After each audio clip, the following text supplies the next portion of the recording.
what group is bigger, alive or dead? I think alive. Not that old of a movie. Sam Neill is alive. Julie Carmen is alive. Jürgen Prochnow is alive. The kid at the end who gives him the package, He's dead? is dead. He died at No. 23 in a car accident. Oh my god. I know. Like and this year? No, in 1996. Oh, he was 23. Yeah. And, of course, the old lady's dead, and the guy who plays Simon, who, like, blows his head off the shotgun, he's dead. He was a wrestler. So, that's what I do for fun when I'm waiting. Morbid. Oh, yeah. Okay. Welcome to the World of Horror Podcast, episode 117. I'm Mom. And I'm Mac. This is the podcast where we share our love of international horror. Fear is universal, but we are not afraid of subtitles. WoHos! This week, it's Mom's Choice, and we are looking at two horror movies involving writers. We reviewed In the Mouth of Madness from the US and Burning from South Korea. Before we get into it, fair warning, these discussions will include spoilers and language which may not be suitable for all listeners.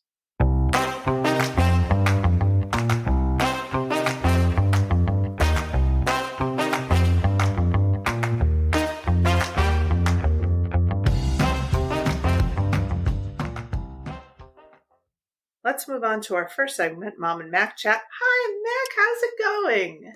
Hi, Mom. It's going okay.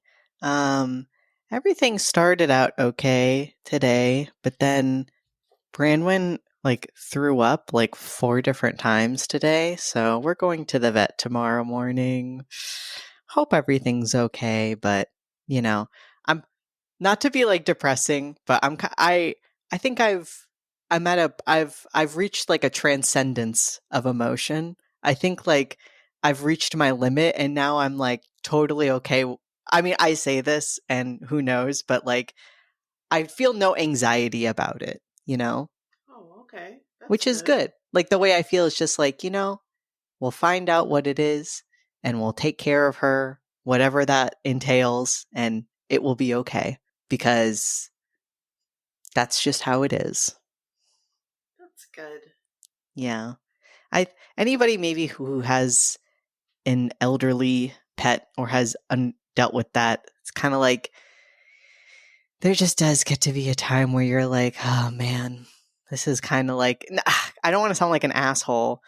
I don't mean it in a selfish way, but it is just kind of tiresome sometimes of just constant worry, and they're not quite the same animal they were before, because they're old, I totally get that, and I feel like I had a hard time letting go of Maddie, especially. Mm-hmm. She was, what was she, Mac? 18, I think. Old, right? But yeah, and I won't say it gets easier because I just can't even imagine not having Rosie in my life. It's just I can, but I just want her to, good, if she gives me a good 30 years, I think I'll be fine. 30? Yeah, I'm sure that will happen. Keep dreaming. And I haven't dealt with that many old people, but I think it's the same. And I've just been having this weird, not to make it all about me, but I will.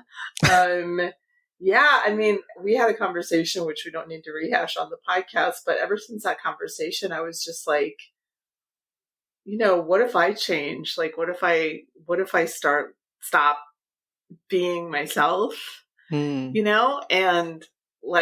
I don't want that to happen. I really don't want that to happen.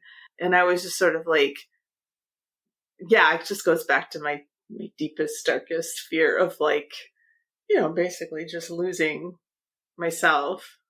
Yeah. That's scary. We get a bit of that in these movies. We sure do. Like literally the line, "I'm losing me." I'm losing me. I like that line. A lot of good lines in both of Yeah, these movies. makes sense because it's about writing. Yeah. I didn't want to say that I got a really nice I got a really nice email the other day from a student who, Oh, because I'm going to give a talk in October, which I wanted to talk to you about, about the podcast. And I'm trying to put together about like what I want to talk about in terms of, I know I want to talk about how sometimes things get lost in translation when mm. international films get made into American versions. But the one I did want to talk about was Let the Right One In and Let Me In.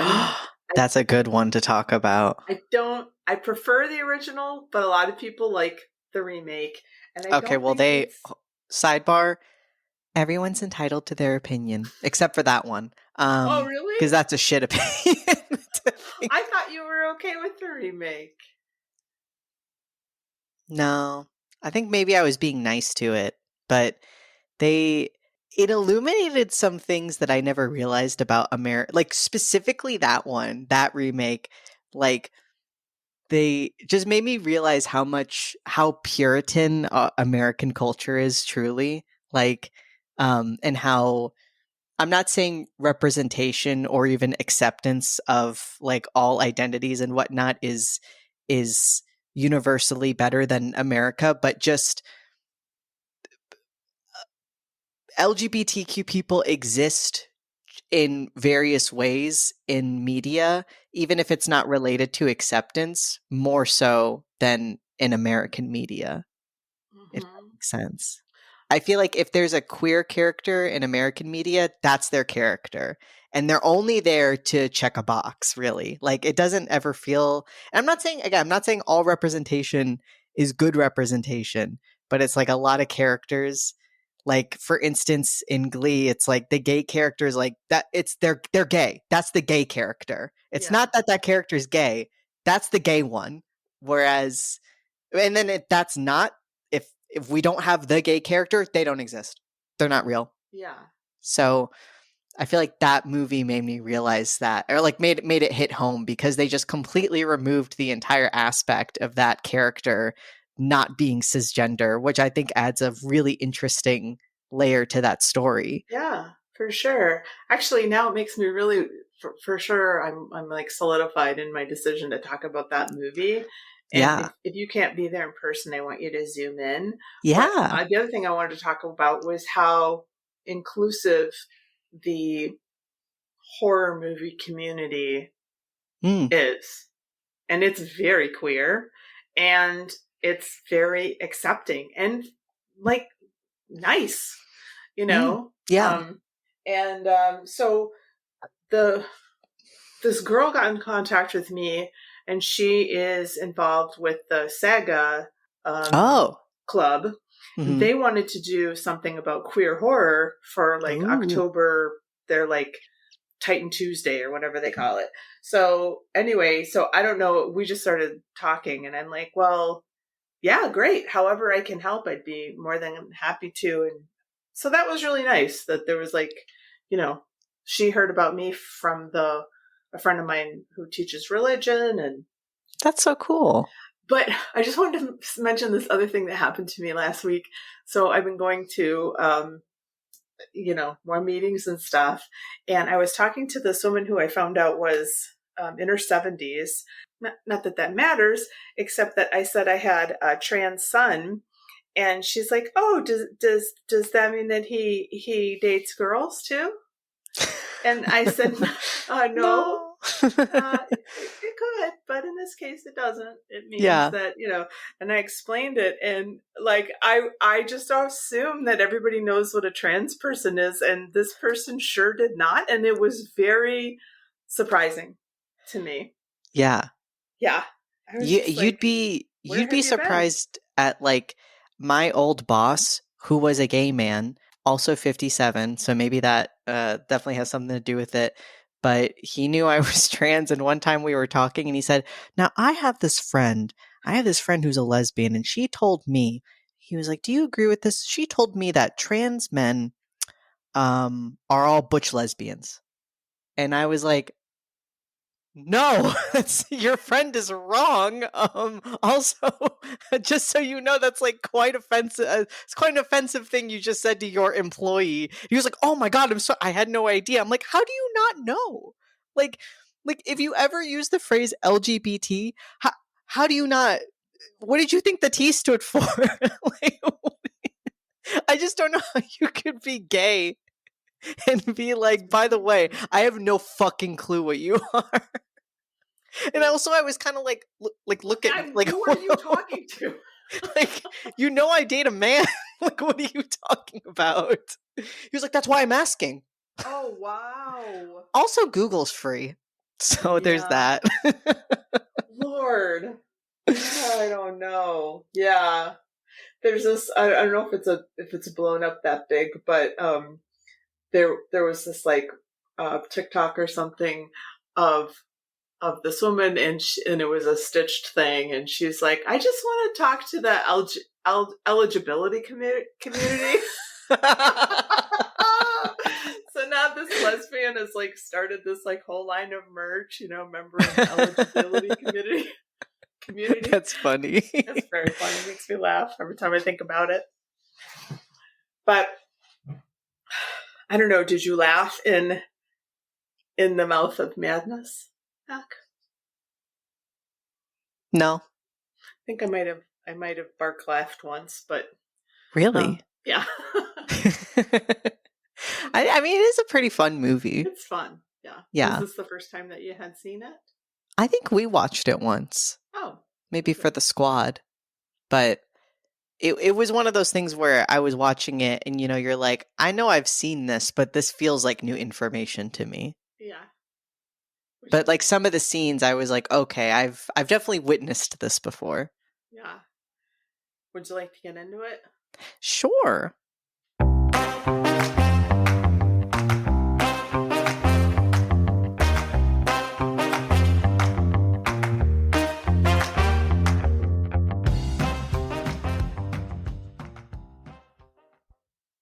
So, Into the Mouth of Madness, In the Mouth of Madness. Here's a short plot summary from IMDb.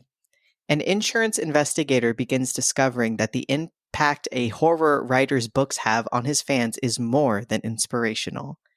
It was directed by John Carpenter and written by Michael DeLuca. It stars Sam Neill, Julie Carmen, Jürgen Prochnow, and Charlton Heston. Cinematography by Gary B. Kibb, edited by Edward A. Warshilka, and music by John Carpenter and Jim Lang. It was released December 10th, 1994 in Italy and February 3rd, 1995 in the US, and has an incredible runtime of 95 minutes. I was like, oh, Mac's gonna like this one. Listen, you gotta have a very good reason for your movie to be longer than 90 minutes, I think. All right. So we open up on a title sequence over a montage of a book printing. We see Trent, Sam Neill, being admitted in a straitjacket, and he protests that he's definitely not insane.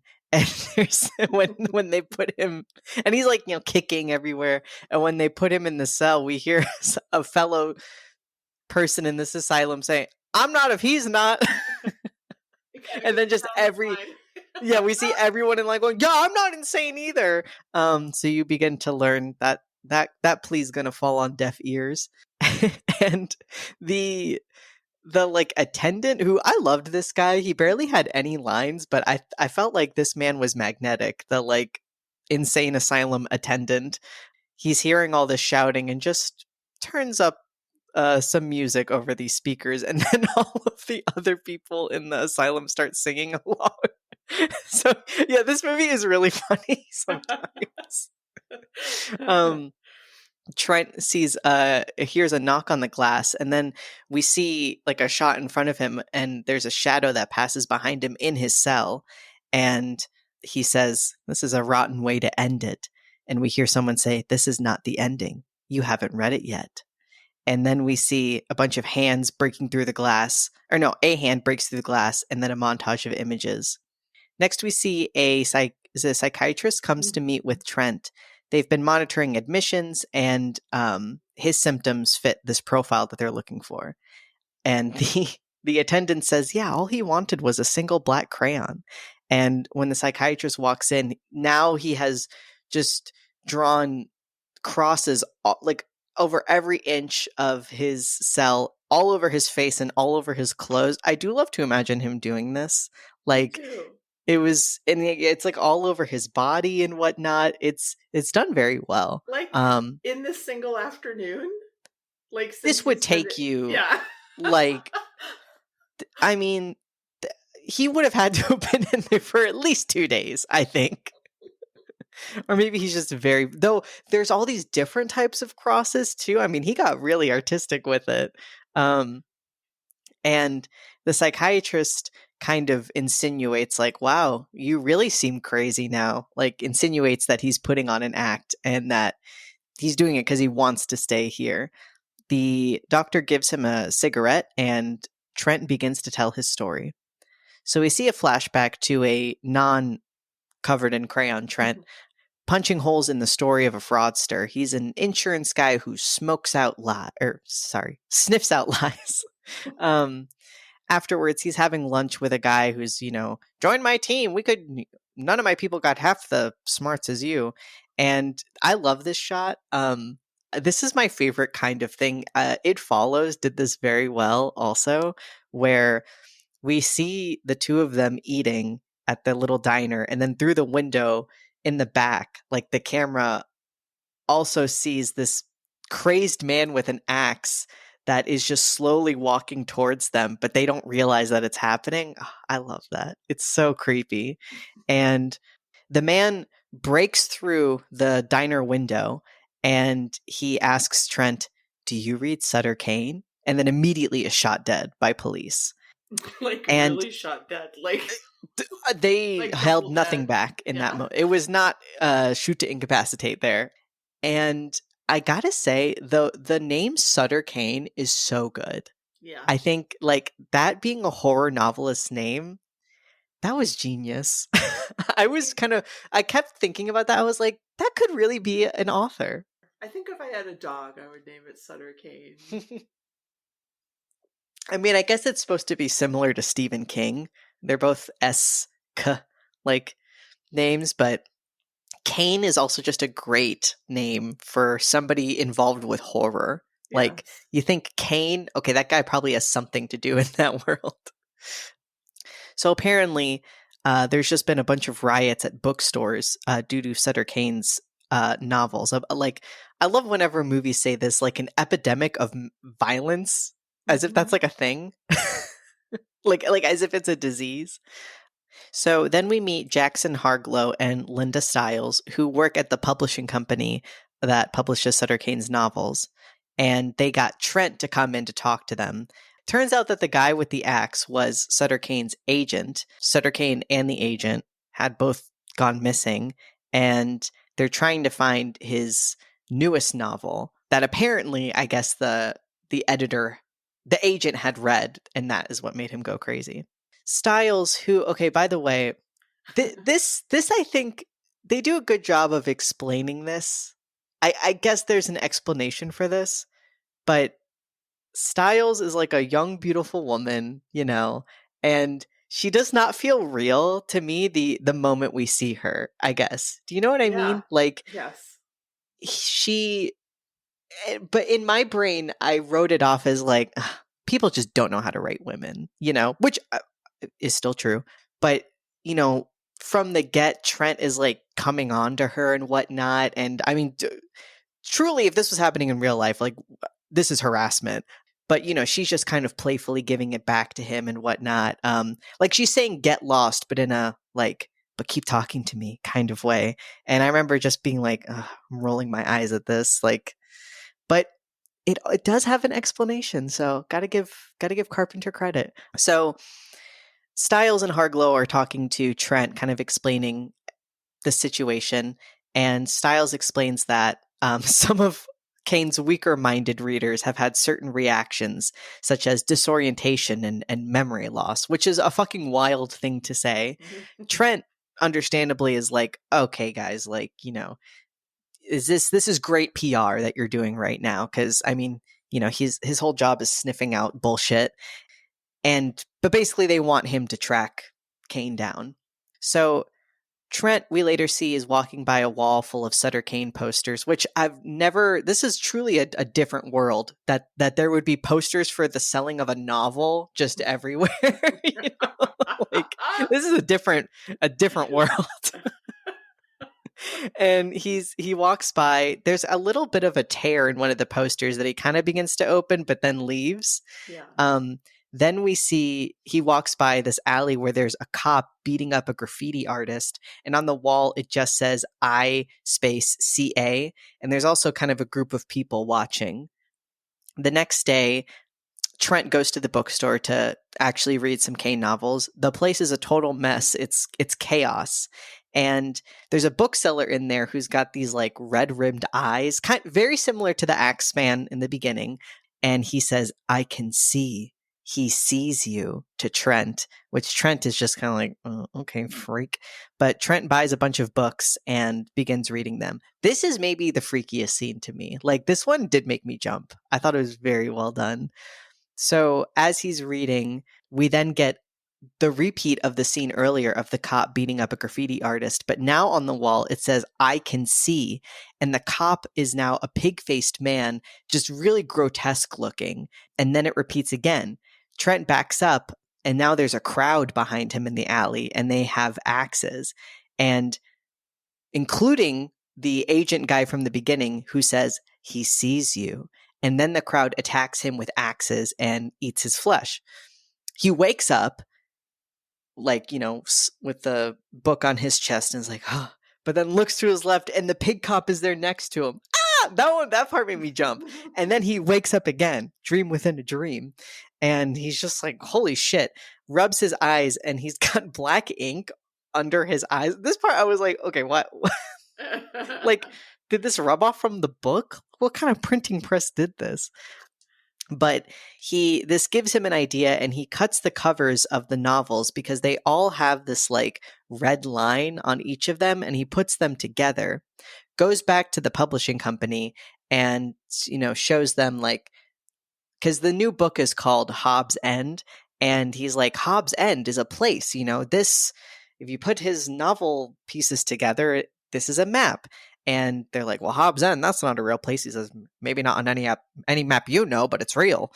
So the publishing guy makes Styles go with him, of course, and they leave to go find Hobbs End, which also very interestingly is very close to Maine. Yeah. I just thought that was a nice touch. Again, and I do love Stephen King does exist in this universe, but his shit does not even hold a candle to Sutter Kane, apparently. Which is, I thought, very funny. So Styles and Trent are driving. It's nighttime now, and they're just kind of discussing stuff about Sutter Kane and the whole situation. And Styles says because Trent's talking like, I guess, like, what's so scary about this? Mm-hmm. Like what's the point of this? And she says, well, this is his reality. And what scares me is that what if this was reality, what he's writing about? And he's like, well, that could never happen. And she says, well, reality is just what we tell each other it is. And says that he would end up in a padded cell if the insane became the majority. Dun, dun, dun. They then switch drivers, and now Styles is driving and sees a boy on a bike, and he's got these like Joker cards like pinned to his bicycle. She then sees him again, but now he's an old man with the worst old man makeup you've ever seen. She then checks the map and accidentally runs into him, and when she gets out of the car, he gets up and leaves. He's fine and says, I can't get out. He won't let me out, but rides off. And I do love, like, Trent gets out. He's like, oh, well, I guess he's fine. We'll tell the police when we get to the next town. Okay. Yeah, I guess pre-cell phones and, yeah. Yeah. You're right. It is terrible old man makeup, but It's pretty bad. He kind of looks like a bad Marty McFly cosplay. Yeah. Wait, is Marty? Yeah, Marty's the scientist, right? No, Marty's the boy. Rick. Marty's the boy. You mean? Oh no. Rick? You mean? Of course, Doctor. I don't. I can't think of his name. uh, who is he? Who is he? Well, clearly we don't have any nerd cred. Doc? Doc. Just Doc? Emmett Doc Brown. Oh, Doc Brown, yeah. Okay. So he looks like Doc Brown. There, I knew it all along. So Styles continues driving. The lines from the road disappear, and when she looks down, they are above the clouds. But then they drive onto a bridge and are finally dumped out into daylight, right outside a sign that says Hobbs End. I love this sequence. It did feel very surreal, and she just is like, "You drive," and gets out. And I feel like that covered bridge thing is a Stephen King thing. Like I feel like that was used in another, at least another book. Yeah, I think so. Maybe there are a bunch of covered bridges in Maine. I don't know.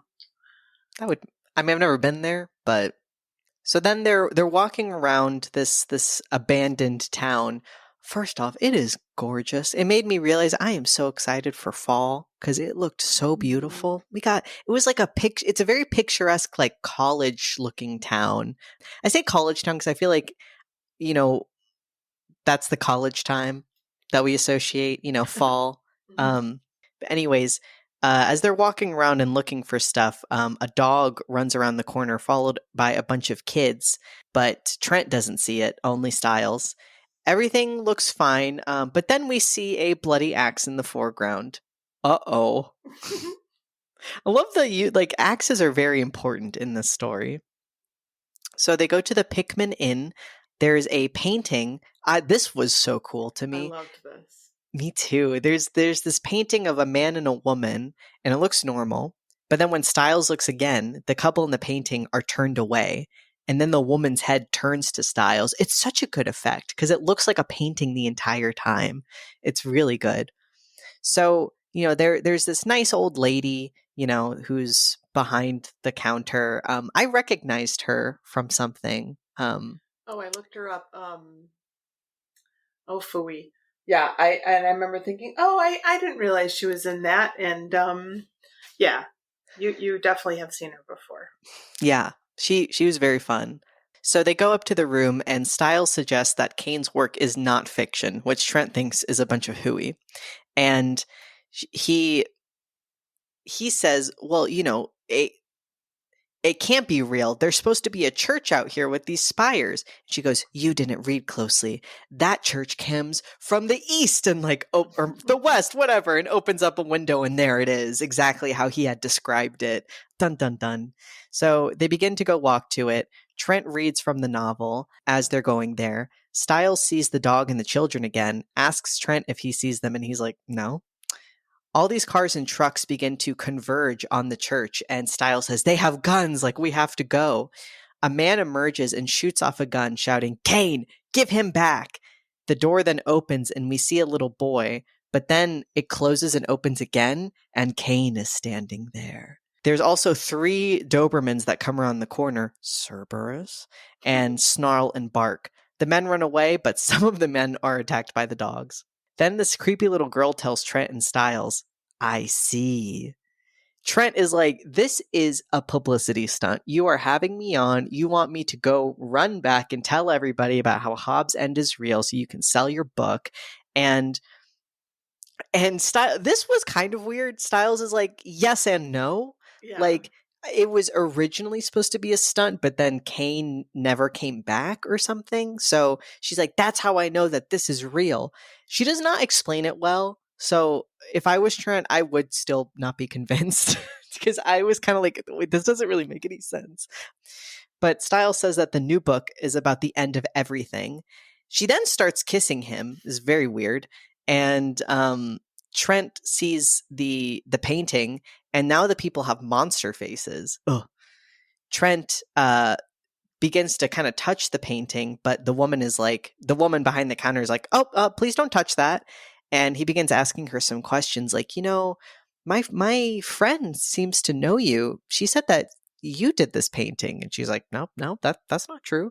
And and earlier I forgot to mention when they're first talking about the possibility of the novel being real, Trent is like, no, that's not true, because the woman who works behind the counter is supposed to have chopped up her husband, and that nice old lady, she could never have done something like that. But now we hear this like little groan from behind the counter, and like she kind of kicks somebody, and he kind of looks over, and she's like, sorry, can I help you? But before he can really check it out, Styles takes off with the car, and when the camera lowers, we see that we see that the old woman's naked husband is handcuffed to her ankle, which is so weird. Like, how would that even work? I guess he'd have to crawl while she walks. Yeah. So Simon finds. Wait, is Simon the guy? I guess. Did we see him earlier with everybody Yeah. else with the guns? Well, he was the Okay. one who said, "Give him back, Kane." Okay. So that guy's name is Simon, and he sees Trent at the bar. It's now nighttime because Trent doesn't have a ride, and now he's just stuck there. And he's like, you should really get out of here. Like, tourists shouldn't be here. And he's like, believe me, I wish I could. And says that Kane has been messing with the church, and something leaked out. It infected the kids, and it's spreading to everybody else. So then we go back to Styles, who's met by some creepy kids at the church. They tell her that she is their mommy, and it's Mommy's Day. Okay. They're also very scary looking. They kind of look like Buffy the Vampire Slayer vampires. Yeah, good call. Yeah, They I sure wonder if do. the same person worked on both. And we see this carving by the church that says, anyone who enter this unholy site be damned forever. She doesn't listen, and she enters. I'm just like, Um, okay. she's like, well, I can't read. There's an upside down cross hanging. Spooky. She begins poking around the church and hears typing and finds Kane at a typewriter. This guy really looks like he could have been like a doctor from Doctor Who, you know? Oh, yeah, for He's got sure. that vibe. She stands at the doorway and a hand pulls her in. Kane says that for years he thought he was making all of this up, but they have been telling him what to write and giving him the power to make it all real. And now it is. And we see this chained door that's super wet and bulging. This door looked so good. Like, y'all, if you can just imagine the most rotten of wood looking like it's so close to breaking it and just glistening. I don't know how they did it, but I remember thinking like, that door is disgusting. I love it. um, he then forces her face down into the manuscript, which like shines like a blinding light in her face. And when he lifts her up, her eyes are bleeding. Then she starts making out with him. Okay. And but then like, as she's kind of putting her hands behind his head, we get a shot of the back of his head where there's this slimy creature growing out that she touches and does not find disgusting. Then we cut, and Styles is back in Trent's area, jumps on him and says that she's losing herself. I'm losing me. That she read the book and says, do not read it. He then goes downstairs, and I love this. He looks at the painting, and now they are two creatures, and I don't even know how to describe the creatures. The creatures in this movie look amazing. Oh, and I should have mentioned earlier, whoever did the art for Sutter Kane's novels, like, they're shown so briefly, but they look so good. Like, they're so creepy and so just well drawn. It really is delightful. He then hears shouting coming from the basement and happens upon the old woman chopping up her husband, who is handcuffed to her tentacles. Trent then runs away to find Styles, but then behind the door, there is these tentacles coming out that kind of remind me of the tentacles from The Thing. You know how they Yep. like just like flip around a lot? It's exactly what it looks like. Yeah, they're kind of creeping out from under the door jamb. He tries to escape town, but he keeps like in his car, like he happens upon a crowd and he'll turn around and then go back into the like a dark highway and then see the boy on the old man boy dock on the motorcycle or on the bicycle, and then ends up right back. And it happens like 3 times. And the crowd is singing, "You Are a Dead Girl," and holding hands in a circle. And then he runs into Simon again, who says the iconic line, "Reality is not what it used to be." And this is back in the bar. And Simon is kind of sitting all bloodied against a wall holding a shotgun. And he says that Johnny's sister attacked him and he has to kill himself because he wrote me this way, and then kills himself. So then Trent punches Styles out. She's just totally messed up now, and puts her in the car, but she eats the car keys. The crowd is converging on the car, but then Trent somehow hotwires it. Styles says that Kane is writing her, and he wants her to kiss him because it's what the readers would want. So this is what I meant earlier by this is not how any woman acts, but when this happened, I was like, okay, I think I can accept it. You know, if this is supposed to be a comment on that, then I think that's pretty smart. They see the old man bicyclist and then see, God, this is so great. Then I think the car stops and they get out and Styles begins contorting, like she's doing kind of the exorcist crab walk, but her head is all the way turned around. Mhm. And she's giggling and she's like, "Kane has a job for you." And it looks so good. So he just leaves her, takes off in the car, but we can still hear her giggling. And then he's back at the crowd in the village. And then she sees Styles on the back of the bicycle with the old man, and then back in the village. So then he repeats that again and then just decides to run through the crowd. But then as he's driving through the crowd, he sees Styles and it makes him crash the car. Now he wakes up and he's in a confessional at the church. Kane is in the other compartment and he says that no one has ever believed in religion enough to make it real, but his work is different. More people believe in his work than they believe in the Bible, and that it's been translated in like 13 different languages and sold over 1 billion copies. Kane says that Trent has to read the new book. It will drive him absolutely mad. And that when enough people do not know the difference between fantasy and reality, the old ones will be able to find their way back. I guess the old ones being like capital O old ones, like the dead gods kind of old ones. Then Kane gives Trent the book and he says, "You are what I write." Kane says that the agent knew to attack him because of what he read in the book. "I think, therefore you are," and tells him to read it. So basically saying that Trent's not real. He's a character that Kane wrote. Trent keeps saying that he's not fiction. He knows who he is. And Kane tells him to go back because he cannot hold them back any longer. And then like grabs a hold of himself and rips himself apart, but then kind of turns into paper.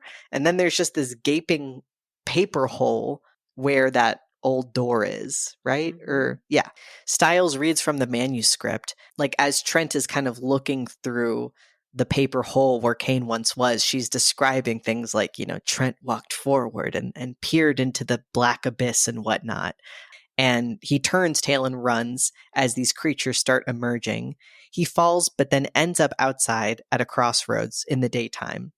He runs into the paper boy, who we know is the same boy because he's got those Joker cards attached to his bicycle, who points him towards the highway. And then he asks, "Hey, kid, you ever heard of Hobbs End?" He's like, "No." So Trent starts walking and gets picked up by a trucker and makes it to a motel. At the motel, he's told that there's a package that's been delivered. Oh, because he takes the manuscript and just drops it on the highway. He's like, fuck this. But at the motel, an employee says that a package has been delivered and it's the book wrapped in plain paper wrapper and it says John Trent on the front. And Trent is like, who dropped this off? Who gave this to you? And the guy's like, "I don't know." And then this other random guy comes in and was like, this guy's like the worst actor ever. He's like, "I was here, man. And, we don't know who it was. I don't know." Then he tries to burn the pages in the bathroom. So then he's on a bus. I love this part. There's this old woman just like talking his ear off. He wakes up and now Kane is sitting next to him and says, "Did I ever tell you my favorite color was blue?" He wakes up again and now there's a blue filter over everything. And he just starts screaming. Wakes up again and everyone's like, "Hey, buddy, it's okay. It was just a bad dream." Now we see him walking down the same alley as from before. and he sees the posters for Hobbs End Horror. He peels them away to see his own face on a poster underneath, and then meets with Harglow, the man from before at the publishing agency. And as he's telling him, this whole story, Harglow's like, well, that's quite a story. If you wrote it up, I'd publish it. And then drops the bombshell that he sent Trent off alone. He's never heard of a Styles. And says that because then Trent's like, okay, well, just, don't, sorry, I destroyed the manuscript. My bad. And he's like, well, you didn't. You delivered it last spring, and that it's been published since July. And he's like, oh, you gotta take it off the shelves. This will drive people crazy. And he's like, well, I hope it does. The movie comes out next month. The dialogue in this movie is just great. Then we hear some news that says that there's violence among the clergy. That might have been when I laughed. Oh, really? Picture of all these people, all these religious people, like suddenly becoming like really violent. I don't know. It's just a funny funny image. Then everybody's in line for the new Hobbs End book, and Trent just picks up an axe and kills one of them. A kid who comes out of the store with the book. He's like, "Do you like Sutter Kane?" He's like, "Yeah," and then he kills him. So now we're back to the present, and he asks, and the psychiatrist is like clearly like rattled by all this, and he asks him if it's revving up out there, and the doctor then decides to end this interview, cuts off his recording device, and Trent says that he knows this is happening because every species can smell its own extinction, and that he's safer in here. Inside Trent's cell, he hears screaming and sees some attacks. We don't really know what's going on, but we just see shadows and hands and blood and whatnot. And then the screaming stops. The door is then lifted off its hinges. He emerges, walks out of the asylum. Everything's empty, but it's like, everything's torn apart and there's like blood splatter in places. And we hear this emergency broadcast that's just saying like, people have gone mad. If you're a survivor who's not crazy, blah, blah, blah. Then he walks to the marquee of the movie, which reads, "In the Mouth of Madness with John Trent." He walks into the movie with popcorn and sits down and watches clips from the movie that we have just watched and laughs. And then the film ends. It's so good. So good. Here's some fun trivia. This was Hayden Christensen's feature film debut. He's the paper boy met by Trent on the road. That's so neat. The car keys that Julie Carmen swallows when Sam Neill is trying to escape from town were made out of pasta. That's fun. The building used as the mental institution at the beginning of the film is actually a water filtration plant in the beaches area of Toronto. It has been the scene of other movies, including The Island Fortress and Undercover Brother from 2002. Filming can no longer take place inside this building following the September 11th terrorist attacks on the USA. What? Why? I think they still shoot from the outside, Uh-huh. but they just, don't use the interior. Is it just because they're afraid somebody's going to fuck it up? Or yeah, I guess so. They're afraid of somebody poisoning the water. That's scary. Yeah. The effect of Julie Carmen spinning her head around was done by having a contortionist stunt double wear an upside-down prosthetic mask of Carmen's face. Since the stunt double couldn't see, the filmmaker had to guide her on where to go by sound. That stunt double did a great job. Mm-hmm. The wall of monsters at the end was not several monsters being controlled individually. Instead, it was one single special effect that was attached to a vehicle-like wheelbase and had to be pushed along with a crank. During the filming of this scene, the wall of monsters accidentally ran over Greg Nicotero's foot and he had to be taken to a nearby hospital. Damn. The Mrs. Pickman creature was shot as a miniature. Originally, it was a man in a suit prosthetic, but John Carpenter didn't find it convincing enough. When a hand breaks through the glass of Sam Neill's cell, a piece of fake glass cut his neck. Oh, God. Poor Sam. Yeah. Every time there's a close-up of an eye, the color is blue. Later in the film, when it's revealed that Sutter Kane is controlling reality and has been influencing the story from the beginning, he says that his favorite color is blue. During the end credits, only the character actor's name appear. None of the main characters are listed. Interesting. I didn't notice that. When the barcode for the book is shown during the opening credits, the barcode number is simply 012345678990. This is the barcode for every Sutter Kane novel. Tom Berenger, James Woods, Michael Keaton, Gabriel Byrne, and Ray Liotta were considered for the role of John Trent. No offense to Ray Liotta, but I'm glad he was not. I feel like Sam Neill was a perfect choice I for do this. too. I love him. He did I really great. love him. Like he like in the very beginning when he's sort of like looking around, like Mm-hmm. outside his window, he looks, completely bonkers. Yeah. And in the scene with Charlton Heston at the end, he has that same look. But the rest of the time, he just looks like a straight ahead guy, Yeah. and he just, he's like the eternal skeptic. Like he just doesn't, doesn't believe his eyes really. And yeah, he's just so great. He's so Yeah. strong, He and did a great really kind job. of like points out. I wish somebody else had played the role of Styles, but Yeah. She wasn't yeah, great. she was No not great. offense, Julie. But it's kind of hard next to Sam Neill, probably. But Yeah. yeah, he's so good. John Carpenter's favorite line in the film is, "Reality's not what it used to be." They had to shrink the budget from 15 million to 10 million, and one of the big cuts was a third act sequence that saw the entire town be swallowed up in the book. Writer Michael DeLuca instead came up with the idea of the book paper illusion that sees Sutter Kane rip himself like a page in a book. I think that's fine. Yeah. I wasn't. This movie did not have to be any longer or anything like that. The Doberman scene resulted in some pretty serious bites to the stuntmen, causing some hospital visits. Okay, OSHA needed to be involved in this production because it seems like several people got injured. Like, I know. Jesus. I mean, it says visits plural, so I'm like, oh god, that's not Yeah, good. dog bites are bad. This is very Yeah. Oh, so scary. scary. God. Well, what does Letterboxd have to say about it? Spyros Posius gave it a half star and said, "Too many tentacles for me." Gracie gave it a half star and said, "If I could delete this from my mind, I probably would." Aw. Charlie gave it 1 star and said, "This was very disappointing considering how well it's regarded. The story was lackluster and messily constructed, with comical and badly written and acted characters. As well as this, the horror ideas weren't necessarily gory, scary, evocative, or original.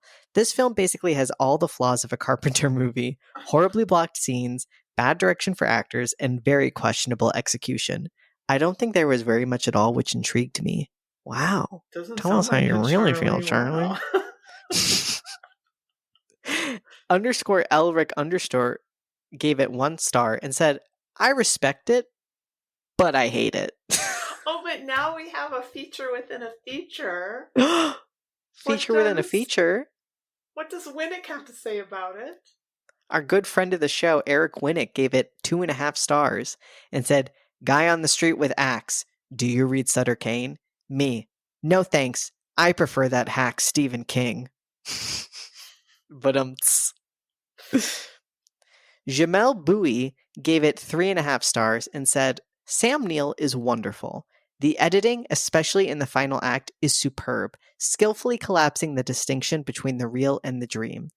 Although this is obviously an homage to both Lovecraft and Stephen King, it also works as a pointed critique of American mass media, of the way we senselessly open our minds to people who do not have our best interests in mind, and leave ourselves vulnerable to poisonous fantasies and harmful delusions." Pauses.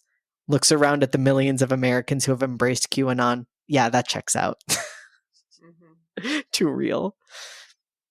Andrew gave it 5 stars. "Yo, this went so hard. Sam Neill got to be one of my favorite actors ever. He's always so damn good. I feel like he's underappreciated as a horror icon. He's now in 2 of my top 5 favorites of all time. I think this is my favorite Carpenter that I've seen so far. I loved everything about this." Damn. Okay. John Matt B gave it 5 stars. "It's so cool. The best anyone has ever managed to represent Lovecraft on screen. The best Sam Neill freakouts, and that's saying something. Great rubber monsters. All of that stuff is a blast. But the truly next level stuff is the collapse of objective reality. Hard to pull off, and this does it with nothing but economy and good editing. Certainly among the best directing Carpenter has ever done, which is fitting, as it's one of his best movies. Drewis gave it 5 stars. Do you read Sutter Kane? Upon rewatch, dare I say perfect? When you know what's going down, one of the most gloomy and hopeless movies I've ever seen. The horror of fighting fate. The world is ending and there's nothing you can do about it. You cannot warn people. They think you're crazy. You cannot run. Where can you go? You can hide, but only until the forces of evil literally claw down your door. Then you can only laugh at the cruel cosmic irony of your doomed life. God is a hack horror God is a hack horror writer. Yeah, Oh, sorry. Ian West gave it 5 stars. John Carpenter fuses lurking Lovecraftian madness with Stephen King's psychological terror, resulting in this New England nightmare tentacle jam that's, at least for me, totally perfect. Well, how should we rate it? I guess in Goodreads stars for Sutter Kane novels. Oh, I love it. Yeah, that's a great idea. I'll give this Sutter Kane novel 4 stars. Me too. I think it's a solid 4-star film. Yeah, it's solid. Yeah. Could have done with a different actor in Styles' role. Yeah. But I think everything else, I mean, if they had a better actor, I think, probably would have gotten a higher rating. Because like you said, it's a sweet runtime. There's really no fat on this. It's just like one thing after the other. And I mean, some of the special effects are a little, like, I think the Pikmin monster is a little not janky. The best. Yeah. But some of those creatures at the end, they were freaky. They really do have that kind of Cthulhu, like, neck flappy thing. Yeah. One of them, and that big honking giant thing. I have a thing about giant creatures that scares me a lot, so I thought that was pretty effective. Yeah. Styles' whole, like, crab walk was great, and the paintings were just so good. I thought that that was executed very well. That's a cool effect. Like, yeah. I mean, her turning her head was like,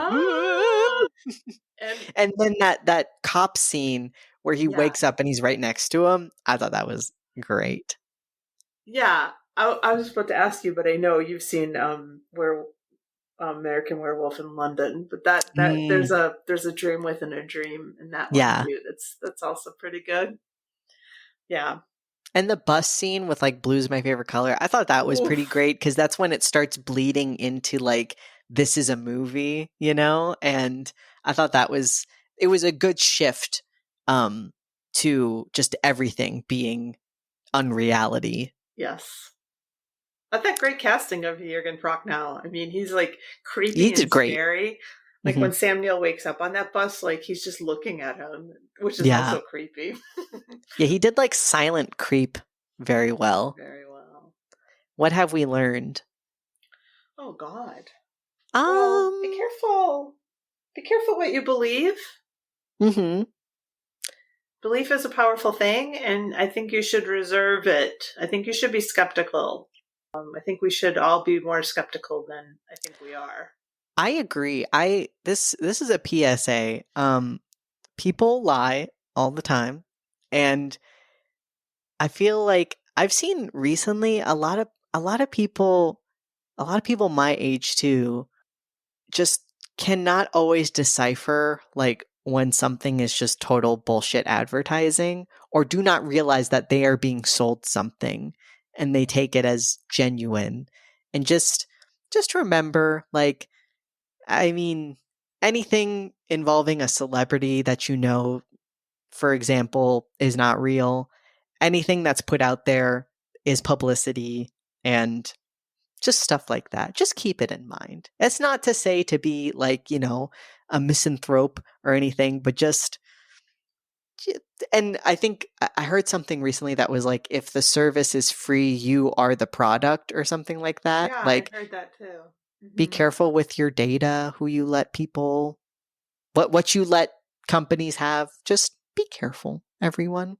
Yes, just be careful. Would we watch it again? Yeah. Yeah. Favorite scene and or kill? Well, you've mentioned a bunch. I think the blue scene is great. I think when she's kissing Sutter Kane is Mm. one of the most disgusting things Ugh. I've ever seen, where she kind of like grasps the creature on the back Mm-hmm. of his head. Like, Ugh. like all that, I guess that is kind of Lovecraftian stuff, like the slimy, oozy, wet, Mm-hmm. stuff is real creepy. Mm-hmm. But I gotta say, picture of that old man on his tummy, like handcuffed to his Oh, yeah. wife's ankle. Oh my god. That was shocking. I will never forget that. Yeah, it was good. It like no gore involved in that particular scene, and it did not need to be. Like, because also I had the image in my head because he had said she chopped him up. And so I'm thinking that's what we're going to see. And then when I saw that, I was like, what the fuck am I looking at? Who wins the You Fool award? I guess Trent? I guess Trent, but he's maybe the least foolish fool we've ever had, because I mean, he went in questioning everything, Yeah. and I don't think there was any way out of it. Yeah. So, Maybe that orderly whose nuts he kicked. aw, Maybe he should have been wearing like a cup. good point. I mean, if you gotta kind of read the room, Yeah. fella. There's a guy who's saying he's not crazy. Watch out for the legs. I also love his line, like, I wasn't going for it, it was a lucky shot.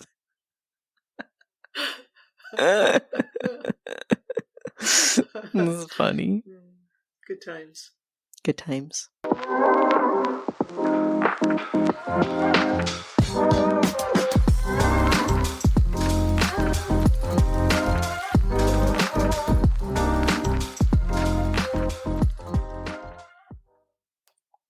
Here's a brief summary from IMDb. Jung-soo bumps into a girl who used to live in the same neighborhood, who asks him to look after her cat while she's on a trip to Africa. When back, she introduces Ben, a mysterious guy she met there, who confesses his secret hobby.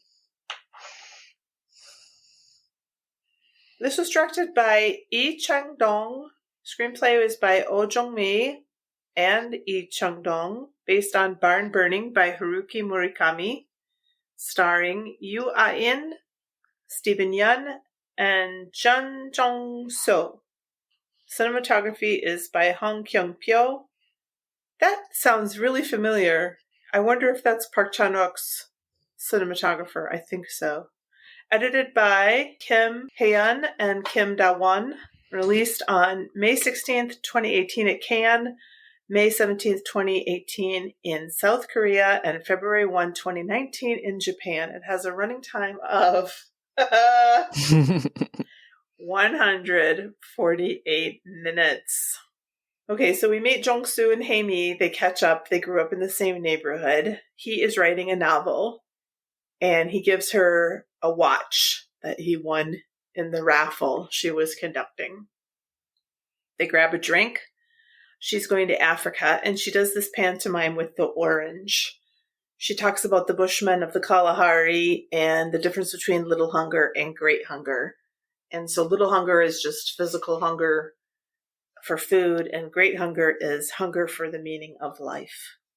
She asks him to feed her pet cat when she's in Africa, and then she passes out at the table, so he pays for them, and he just sort of sits there and waits. He's very, like, unassuming, but, like, to the nth degree. I noticed that. I've seen this movie a bunch, but one thing I noticed is he bows to like everybody he encounters. Like, it's a very much in contrast to the character of Ben, who I don't think bows to anybody. Once. So she shows him her apartment. When he meets her, he's loaded down with luggage because he's moving to his family's house in Paju. And I think I looked it up one time, and it's quite a hike from Seoul. Really? Mm-hmm. And so he just says that his father ran into problems. She doesn't ask. She just says there's always problems. Boyle is the name of the cat, but and she says that he's shy around strangers, but he's like, "Are you sure this cat isn't imaginary? Like your tangerines, you know?" Mm. And she says that the only thing that he told her in junior high is that she was ugly. He And crossed the street and said to her face, "You are ugly." And it was so sad because you can tell he could not remember, but like no, this was a and she mentions in the beginning that she's like, "Oh, you don't recognize me? I got plastic surgery. Don't I look pretty?"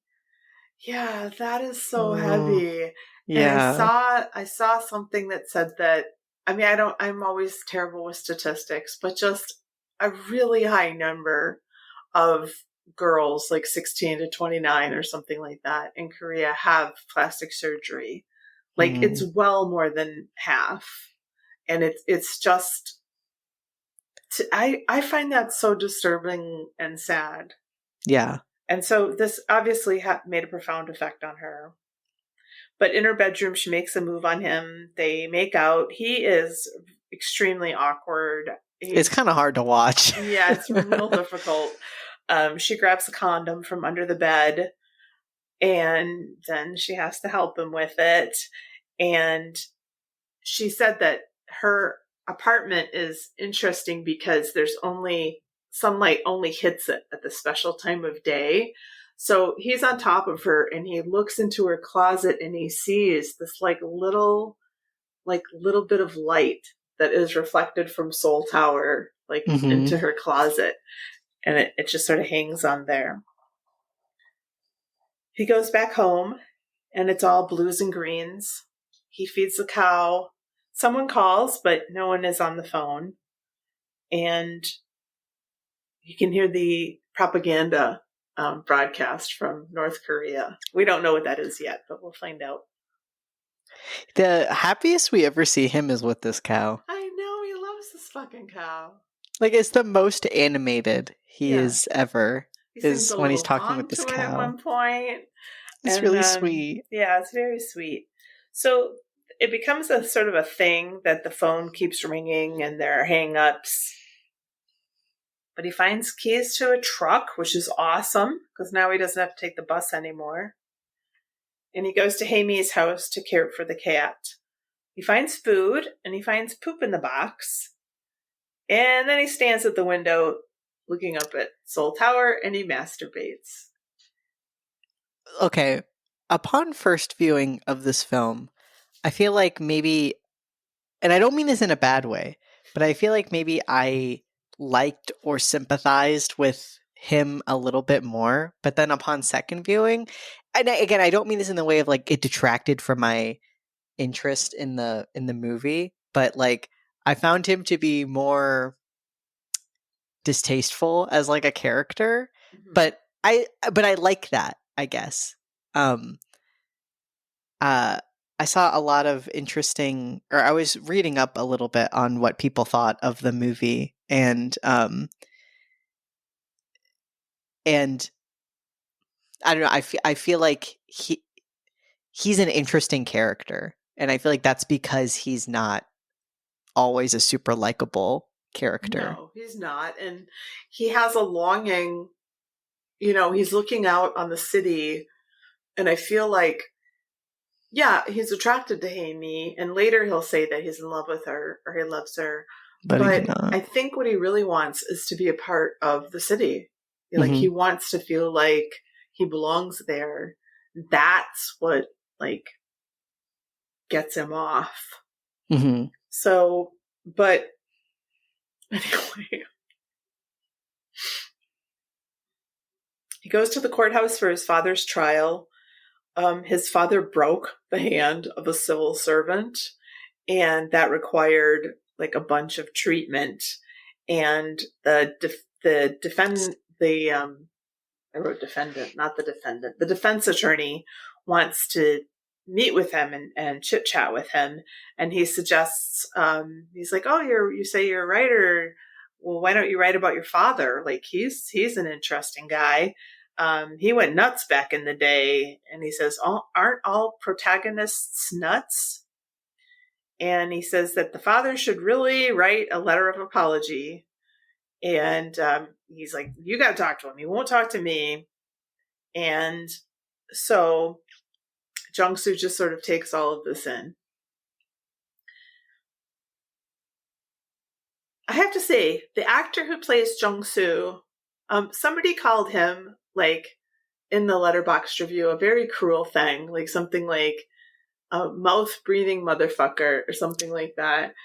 I think, so first of all, this guy was in Hellbound, and he played a completely different character in that. He played kind of a cult leader in that. So the guy, is a really good actor, and I find he looks like like a country yokel. Like he's just Looks like a guy, simple guy. Yeah, and I think obviously what he's doing is all really intentional. And he's doing a great job. I watched him. I recognized him because I watched this Netflix TV show called #Alive, where he plays a completely different character. More of like a crazy, still, like a young, dumb kind of guy, but more, I don't know. More like how you would imagine, somebody with like a selfie stick, I guess. He literally has a selfie stick in that TV show with the zombies and whatnot. But he plays a great character there. And yeah, it made me realize like, oh, wow, he's like this is all of it's intentional. And I think he, even with a character who's kind of like, maybe you might think is bland at first glance, like there's a lot there, and even though he's quiet, there's obviously like a lot going on inside his head. And I find him very interesting. Yeah, me too. So Jung-soo returns to take care of Boyle, and he's still not seen this cat at all. And he's like, it's been 2 weeks. Are you still not going to come out? And he gets a phone call from Hey Me. She's in Nairobi, and she's coming home, and can he pick her up at the airport? And we meet Ben, Stephen Yeun's character. And Jung-soo is immediately the third wheel. And it's very sad because when he shows up and he sees her at the airport, he just has this huge smile on his face. And we just never see that smile ever again. And how would you describe Ben? Like, I mean, he is, I feel like if you were a guy who didn't, because I mean, every time you see Jung-soo, he's wearing like, like a hoodie and like almost like sweatpants or something, he doesn't really care about his appearance. Stephen Yeun is obviously like the handsomest man you've ever seen. Very like clean cut. Like he's got like a little bit of scruff here, but it looks good on him. His hair looks great. He's confident. He's standing straight and smiling always, and just is immediately charming, but in a way where if you were trying to impress a girl and she brings this guy, you'd be like he immediately submits. Yeah. He's just like, he doesn't even try. He's like, oh, I've got no chance. And from here on out, whenever the three are in a shot together, it's a 3 shot, and it's just like who's in the middle. And so that's kind of fun. If you're like me, it's kind of fun to just watch the different configurations. But here, Jung-soo obviously is in the middle. Okay, so Ben calls his mom on the way home, and they're going to get tripe stew. Yeah, that's what Amy wants. And I didn't realize Ben was talking to his mom until the very end. He's like, well, bye, Mom. But he's like, no, I never get sick. It's because of my superior DNA. He literally says that. He literally says, my superior DNA. Which is sort of like an asshole thing to say, but I mean, if you're talking to your mom, I think it's a little okay. I guess he's trying to be funny. Yeah. But like we're in Jung-soo's, right, corner as the audience, so we're kind of like, who is this guy? So at the restaurant, Haimi tells the story of the setting sun, and she is drunk And as she's telling the story, she says that when she saw the sun setting, her eyes welled up with tears because she thought, oh, it's like the end of the world. And she felt like she wanted to vanish just like that. But not just that. She wanted it to be like she never existed. And So heartbreaking because mm, also nobody's saying anything. Like, no, and she's saying this to Jung Soo, like, and this actress I think is doing such a great job. I think this was when I looked her up, this was her first the role. first role, yeah. Her face is red and like she's just like crying and it's so awkward because he has like no reaction to it. Like nobody's giving her any comfort whatsoever and it's like the saddest thing you've ever heard ever. And at Ugh. first he's with her, and but then when she starts to cry, he lowers his head, and then Ben starts to laugh, and he says it's so fascinating when people cry. He says the most wild thing anyone could ever say in that moment. And he's like, because I've never shed a tear in my life. I mean, I probably did when I was a kid or something, but it's just, and he's just sort of giggling, at her. And so then Jung Soo's like, but you feel sadness, right? Like, you're not a psychopath, right? Like, what's Yeah. happening? And then he goes, do you mind telling me what you do for a living? And then Ben's like, oh, you wouldn't even understand if I explained it to you. Which is the most asshole thing you could ever say. And he said, well, these days, working's just like playing. So that's what I do. I play. Which is such a asshole thing to be like the richest guy in this room, and you're like, well, first off, you're too stupid to know even what I would do, and it's all just playing to me. Yeah, I drive a, I'm Porsche, yeah. yeah, I drive a Porsche. You drive this stupid truck that's not even yours, it's your family's. And you're dressed like that. I'm dressed like this, but I play. Yeah. Like this guy's the Like, fuck this worst. guy. Yeah. So, I do think that the writing in this movie is so good and the acting is so good because you can just see Jong Soo is just like, I don't know what to do with this. Hey yes. me. So as soon as Ben gives him something to latch onto, he's like, so what? So and it is he did say the most buck wild thing ever in this situation, but he latches onto it so quickly, and I just thought that was so realistic of just a guy who's like, I don't want to be here right now. Mm-hmm. And and I think that's what makes this character and this film so interesting is like if you really did like this girl, if you really did like her in your heart of hearts, this would have been the moment that she would have been like, "Oh, this guy is here for me," Mm-hmm. and you would have been there for her, but he doesn't like her. Anytime he thinks of her or memories together, it's something sexual they did together, and he might not realize this, but he doesn't love her because and I think this just happens with so many women. And I think this movie, even though it's not the focus of the movie necessarily, it's like just the way that men do not see women as people and that so many women are labeled crazy and whatnot and like, oh, that crazy bitch, I had to break up with her and stuff like that. And like the moment that Hey Me is showing a real human aspect of herself, Jung Soo does not even want to be there. Like he doesn't even want to be a part of it. When like if you did love someone and you did want to be in an actual relationship, like that's what it is, Yeah.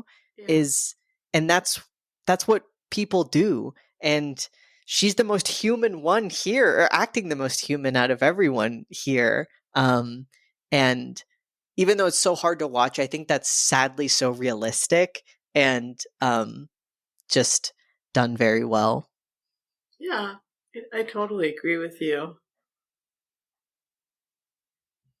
Ben asked Jong-soo who his favorite writer is, and Jong-soo says William Faulkner. And there is a short story called Barn Burning by William Faulkner, and the parts that um, director Lee took from that short story have to do with the father and the son and Mm. the legal stuff here, and sort of like, is the violence hereditary? Like, is it passed down? That's all those kind of ideas. But a lot of this is from that Murakami short Mhm. story. I read it this afternoon, and like, It's just like, I mean, he did a wonderful adaptation, but a lot of the beats are from the story. So Ben says he wants to talk to Jong-soo at some point and tell him his story. And he has this real, like chilling. I love Steven Yeun. He's one of my favorite So actors. good. I love the guy. I think he's really an interesting person.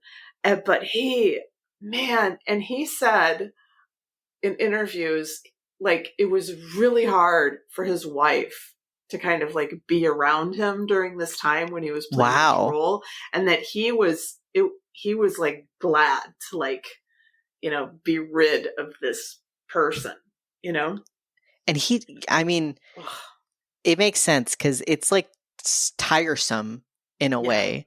Like us being with this character, but in such a good way. Yeah. So someone comes and drops off Ben's car, and Hamey has fallen asleep, and Hamey goes with Ben in the end in his flashy car. But this scene is, I think, very important because, like, Jung-soo gives the luggage to Ben, and he's like, he asks Ben, not hey me, do you want to take her home? And like Jung-soo's like, no, you can, it's fine. And like already Haimi has no agency. It's like she's being passed by these two guys. And as she's then going back to Ben's car, she keeps looking at Jung-soo. Like he has all these opportunities to be like, actually, no, like let's catch up, like, let me take you home. But he just folds. He doesn't have it in him, Yeah. Just even when the opportunity is presented. But yeah, I think it's just another great depiction of how little agency like women are given. Like it's the men's decision in this moment who drives her home. So Jung-soo drives home, and the phone is ringing when he drives up, but there's nobody on the line, and he yells into the phone, if you called, you should say something. The next day, he's writing a letter on behalf of his father, and he's trying to get signatures for a petition. And on it says that his father was a friendly neighbor. But one of the guys who does sign the petition, he's like, there's just this part in here that you wrote, you're a great writer, but it says that he was a friendly neighbor. Actually, he was never that friendly. I do love Jung-soo's like, well, it'll take 2 seconds if you could just sign it. Like, he's like, why does this matter? But to this guy, this is like, well, you're lying. Yeah. You're telling a story. You are telling a story. And Jung-soo gets a call to meet Haimi at a coffee house. And she's by herself, but actually Ben's there. He's like outside on the phone himself. And when Ben comes in, he's been reading Haimi's palm, I guess. And he says that she has a stone in her heart. All this bullshit. Keeping her from enjoying things, eating good food and whatnot. And telling a boy that she likes him and things like that. And so he says he's going to take the stone out of her heart. And he does this. He grabs her hand and he actually places a stone in her palm. I mean, this is so, what is this? This is like what 20-year-olds do, right? Like this is like, it's like silly. And she's like, where did you get that stone? He's like, just outside. And she's like, you did all this to do this? And he's like, yeah, just for fun. He goes, I'll do anything for fun. Jung-soo's just sitting there. Yeah. Like watching it. It's so horrible. It's the worst. They go back to Ben's house, and Ben and Haimi are cooking. And I don't know exactly the line, but Ben says something is a metaphor, and Haimi says, what's a metaphor? And Ben says, ask Jung-soo. And he goes, can you tell me where the bathroom is? Ben's helping him out. Like, Ben is being actually like a bro in this moment. Like, call him whatever you want. Like, he's not being a complete and total asshole, I think is important. And also he says another book wild thing, which is that he loves cooking because it's like making an offering to a god himself. Right. Exactly. Yes. He is the god. And he also says he can make whatever he wants. And yeah, that's what he loves about cooking. Yeah. So when Jung-soo is in the bathroom, he finds a couple of things. He finds a case full of makeup, and then he finds this drawer with all these trinkets from, like, ID bracelets and little things from different women, it seems. So Jung-soo and Hae-mi talk, and they're outside smoking, and Jung-soo calls Ben a Gatsby. He says, because he's like, how does he live like this? Like, how old is he? Like, what does he do? Like, what's going on? And she's like, I don't know. He's like 7 years older than we are, and I don't know. Like, he makes a lot of money somehow. So she doesn't really care about the details, but Jung-soo is really bothered. And he's like, we have a whole country full of these people, and, like, I don't get it. And I think, again, there's so many like ways that they contrast, I guess, the working class and the rich. Like, um, Ben asks Jong-soo if he cooks, and he's like, well, I guess because I live alone. Like, he just does it for utility, and he's like, but I only know how to make like a few dishes. Whereas Ben is doing this, making an offering to the gods, when he cooks. And Yeah, right. I just think like little differences are shown all the time. Yeah. So then a bunch of Ben's friends come over, and oh man, This is rough. this is rough. So Hae-mi wants to talk about, going to Africa and the great hunger dance that she learned, and she does it. She does this dance, and yeah, the friends are like, yeah, dance, like, yeah, that'll be fun, like That'll be cute. that'll be cute. And Hae-mi is just, I don't know, she's just wide open, and she just, like, literally, she goes, okay, I'll do this dance, but I need a beat, and they keep it up for a while, but then after a while they're like, they're not even clapping anymore.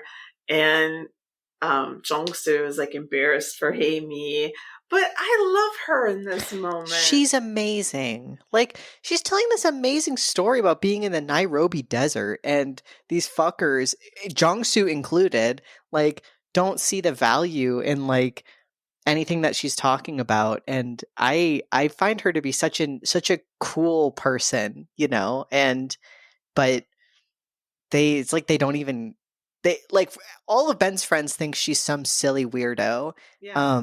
Jung-soo's embarrassed. And then Ben, even though he's watching, he kind of, like, when Jung-soo looks at him, he yawns and then kind of gives him a look like, this, right? It's just, they're having this conciliatory, like, I mean, this girl's kind of crazy, huh? Which puts Jung-soo off, but at the same time, Jung-soo's a fucking hypocrite because he's not enjoying this moment with her. Like, who cares what these people think, Yeah, totally. They're assholes.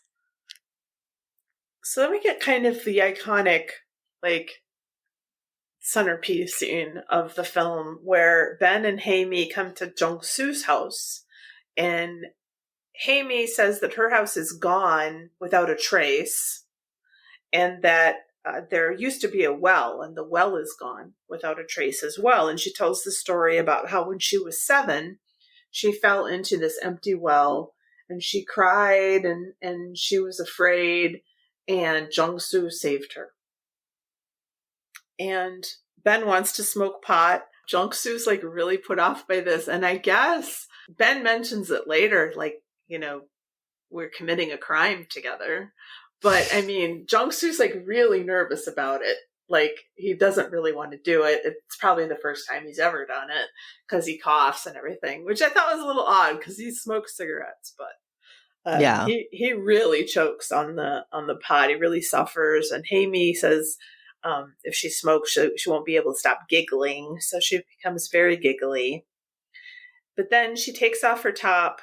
And I just gotta say, this whole thing is just gorgeous. It's just like dusk, and we see the sunset, and we watch that for a while. And then she takes off her top. Her back is to us, and she does this sort of dance with her hands like a bird.